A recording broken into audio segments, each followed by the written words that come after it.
Gente, eu sei que phrasal verb é uma catástrofe, né? O povo se descabela com os phrasal verbs da vida, mas olha, vou dizer uma coisa pra vocês. As pessoas que estudam inglês ficam desesperadas por conta desses phrasal verbs que parece que é assim, é o Tiamat, o dragão lá da caverna do dragão, né? Um dragão com 7 cabeças. Fala assim, minha nossa senhora, phrasal verbs é o caramba. E aí, gente, olha só, eu digo pra vocês, não se apegue aos phrasal verbs, tá? Aliás, não se apegue nada que é de ponto gramatical, como falava na escola antigamente, né? Ponto gramatical. Por quê? O que faz uma pessoa falar não é o número de phrasal verbs que ela sabe usar. O que faz uma pessoa falar não é o tanto de simple present, present continuous, present perfect continuous, future continuous, reported speech que ela sabe falar. O que faz ela falar? Ela falar, gente. E não importa o que você está usando. Na hora que você fala, você não fica pensando assim, ó. Ah, agora eu estou usando o present perfect. Agora eu vou usar um phrasal verb. Isso não tem nada a ver. Isso não acontece no mundo real, né? Então, não se apega aos phrasal verbs. Você tem que se apegar aos phrasal verbs como se eles fossem palavras novas. Tipo assim, eu estou aprendendo esta palavra nova, né? Isso é uma coisa, ó, gente, é jeito certo de estudar phrasal verbs aqui, tá? Então presta atenção. Pega lápis, papel, caneta, o que você gostar e anota. Como é que você estuda phrasal verbs? Você anota o phrasal verb, você tem que entender um contexto em que esse phrasal verb é usado e você tem que se apegar ao que ele significa, né? Em que situações você vai usar esse phrasal verb? Você não tem que ficar decorando, assim, eu vou fazer aqui uma lista de phrasal verbs com o verbo get. Nossa, você vai encher um caderno inteiro de phrasal verbs com o verbo get, porque o verbo get tem um phrasal verb que é... Para quem não sabe o que é um phrasal verb, já vou falar. Um phrasal verb é uma junção demoníaca entre um verbo e uma preposição em inglês. Eu falo demoníaca por quê? Porque quando você junta determinadas preposições a determinados verbos, elas fazem com que o sentido ou o significado original do verbo seja completamente mudado. Fala assim, é por isso que as pessoas se descabelam por conta de phrasal verbs. E eu falo, então, não se apega nos phrasal verbs, se apega ao contexto. Não vai adiantar você fazer 5 páginas, né, de phrasal verb com o verbo get, tentar decorar isso, porque não vai entrar na sua cabeça. Por quê? Uma coisa é certa, se você não usar phrasal verbs no seu dia a dia, você vai estudar 58 mil páginas e você não vai conseguir falar, você não vai conseguir lembrar. Sabe aquelas pessoas que falam assim, nossa, eu estudo inglês, mas não consigo lembrar de nada? É porque você não está usando nada que você está estudando. Simples assim, tá? Se você estiver estudando uma coisa que faz sentido no seu dia a dia, que faz parte do seu dia a dia, você vai lembrar. Porque assim, não adianta você estudar e não colocar em prática. É aquela coisa assim do, eu comprei 150 cursos de inglês, você fez algum? Eu até assisti umas aulas, mas você implementou o que o professor falou na aula, que era para você fazer? Então não vai fazer você falar, né? Porque assim, só comprar curso de inglês, só ter um caderno onde você anota 150 mil phrasal verbs e fica lá, e não usar esse negócio, é a mesma coisa que você pagar 3 meses de mensalidade da academia. Você foi? Não fui. Então você não vai ficar forte, não vai ter barriga de tanquinho, não adianta. Não existe milagre, gente. Para você falar inglês fluente de forma simples e definitiva, você precisa usar o que você está estudando. É por isso que, dentro da minha metodologia W2W, a gente não dá foco em gramática, a gente dá foco no que você vai usar. Você aprende as frases, aprende as histórias e usa isso no seu dia a dia, com coisas que você vai usar no seu dia a dia. Os phrasal verbs estão inseridos ali naquela fala cotidiana.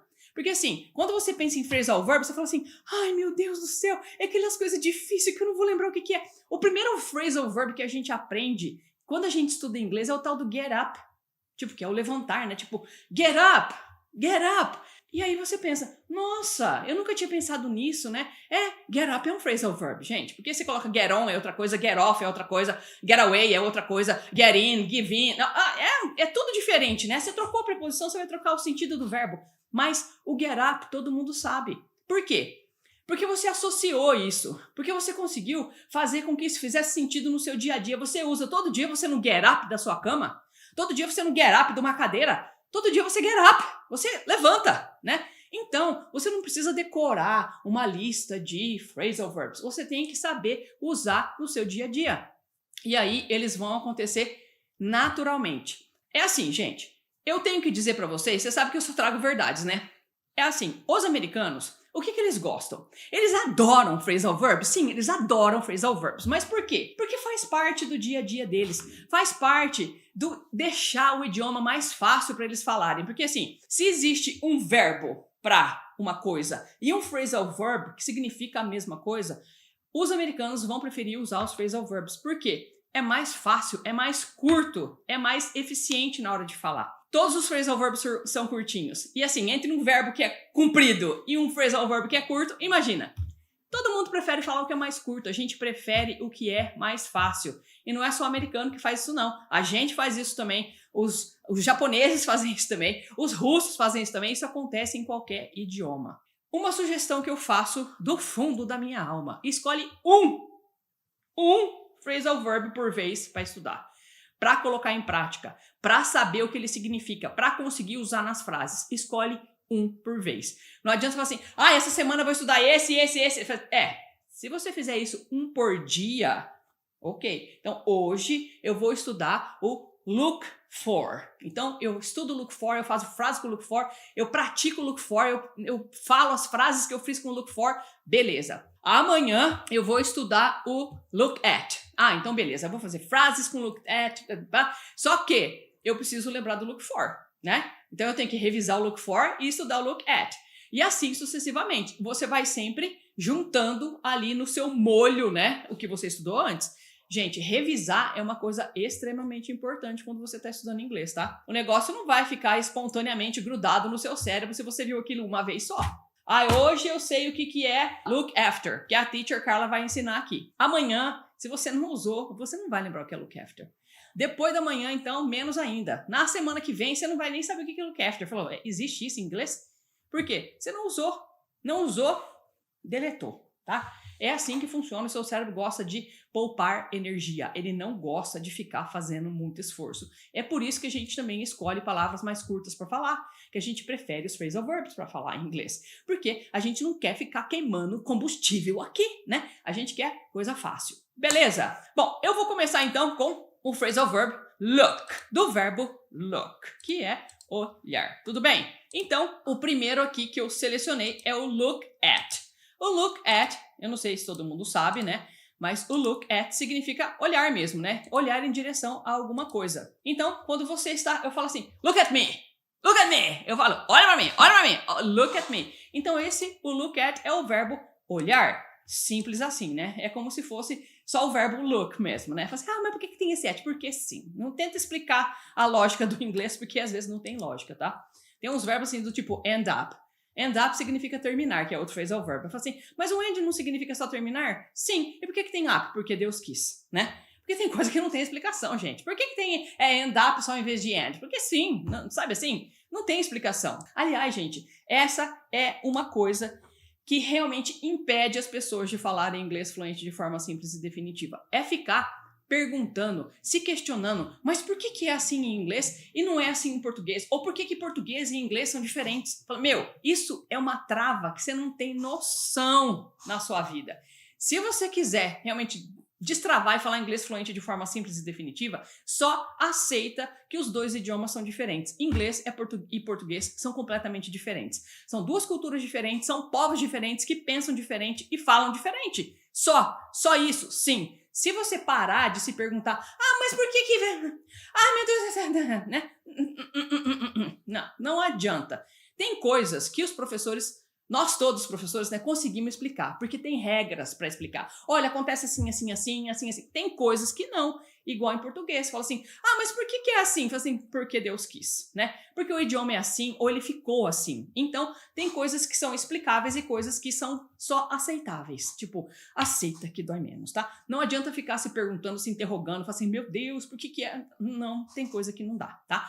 Se tem um porquê, seu professor vai te explicar, ou eu vou te explicar, com certeza. Mas, se não tiver explicação, aceita que dói menos, tá? Por quê? Tipo, end up, por que tem um up ali? Por que não é só end? Fala, só end up. Aceita que end up é chegar no fim, tipo, acabar, né? Acabou. End up. e end up the discussion. Tá? Agora já acabou a discussão. Então, beleza. O primeiro, nosso phrasal verb aqui é o look, com o verbo look e o look at, que é olhar. Então, a gente tem a primeira frase aqui, ó. Look at me when I'm talking to you. Look at me when I'm talking to you. Olha pra mim quando eu tô falando com você. Presta atenção, né? Eu acho que esse é o mais fácil deles, que a gente tá mais acostumado a usar, porque a gente fala muito look at, né? Então, vamos aqui passar meio que mais rápido no look at, né? Porque a gente já tá acostumado. Então, isso aqui é bom, gente. A gente já está acostumado com o look at. Então, isso é maravilhoso. I'm looking at that yellow boat. Então, eu estou olhando para aquele barco amarelo. I'm looking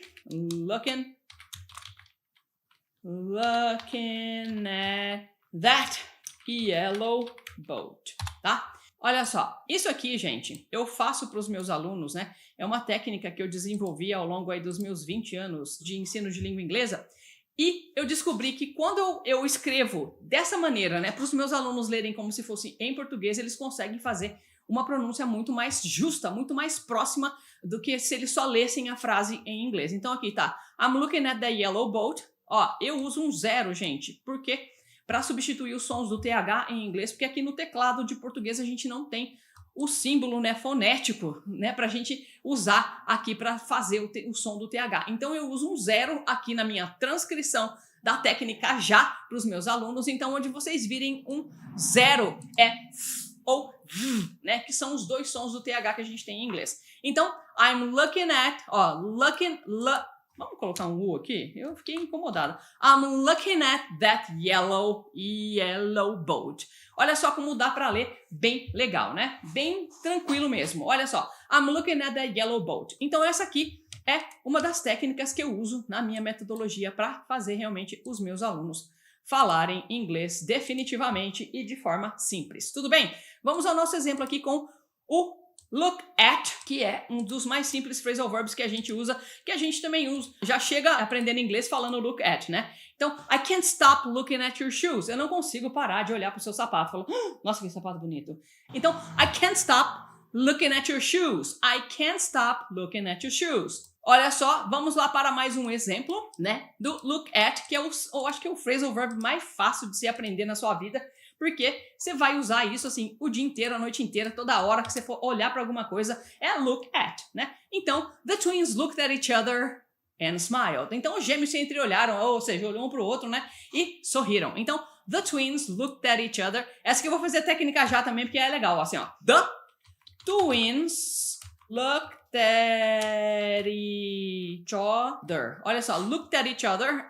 Eu adoro. And smiled. Aê! Olha lá que belezinha, gente. Olha que coisa mais linda. Então, é assim que funciona a técnica já. Olha lá. The twins looked at each other. Ó, looked at each other and smiled. Desse jeito, você consegue ler a frase muito mais facilmente, né? Aqui praticando. E quando você escutar the twins looked at each other and smiled, você vai pegar rapidinho, porque você já praticou essa frase falando desse jeito. The twins looked at each other and smiled. Olha que chique. Lendo desse jeito, hein? Vixe Maria. Você fica fluente, não tem jeito, gente. Desde o primeiro dia, né, dentro da metodologia W2W, os meus alunos aprendem a falar desse jeito, tá? Não fica lá, the twins... Não. Fala certo, né? Dentro da metodologia W2W, pronúncia é uma coisa que a gente preza, né? Você fala direito desde o primeiro dia de aula, porque tem técnica já e tem outras técnicas também para que vocês consigam fazer uma pronúncia muito melhor e entender as frases muito mais facilmente quando vocês ouvirem os americanos falando, né? I haven't had time to look at it yet. É assim que vai ficar com a técnica já. Então, eu espero que vocês estejam acompanhando aqui e que vocês estejam conseguindo ler. Ó, I haven't. Esse Tzinho aqui no final, vou até colocar entre parênteses, porque a gente não fala haven't, né? I haven't had time to look at it yet. Look at it yet. Look at it yet. Olha que fácil que fica. I haven't had time to look at it yet. Olha só, imagina você, né? Lá no básico da metodologia W2W falando I haven't had time to look at it yet. Desse jeito. Olha que belezinha. Que maravilha, né? É assim que os meus alunos falam, tá? E é assim que eu quero que você fale também. Um dia na sua vida, né? Que você continue aqui comigo sempre, para sempre, sem fim. sem fim não, né? Que eu quero que você fale inglês logo, rápido, pelo amor de Deus. Eu falo para meus alunos que eu gosto de dar alta para os alunos logo, né? Eu falo assim, sobe daqui. Vai falar inglês, vai ser feliz, vai falar inglês no mundo. Eu não quero ser aqui, não. Então, depois de tudo isso dito, né? Quero lembrar vocês, então, da semana FBI de 22 a 26 de maio. Esse evento é 100% online, 100% gratuito. E para participar dele, você tem que se inscrever. O link tá na descrição do vídeo aqui no YouTube. E também na minha bio também tem lá o link para você fazer a sua inscrição. São 3 aulas e só quem está inscrito recebe o link para assistir essas 3 aulas. Lá eu mostro para você coisas que você nem sabe que faz errado em inglês e coisas que as escolas de inglês não querem que você saiba, te esconder. E por isso você não é fluente até hoje, mesmo tendo feito curso de inglês, aula particular de inglês e tudo de inglês e você ainda não consegue falar. A Semana FBI foi feita para destravar o seu mindset, né, de inglês e também para destravar o seu inglês, para fazer com que você realmente consiga falar inglês de uma vez por todas. Tudo bem? Então, se inscreva aí na Semana FBI e para vocês que ficaram comigo até aqui, até este momento, muito obrigada. Eu deixo para vocês o meu abraço and let's rock!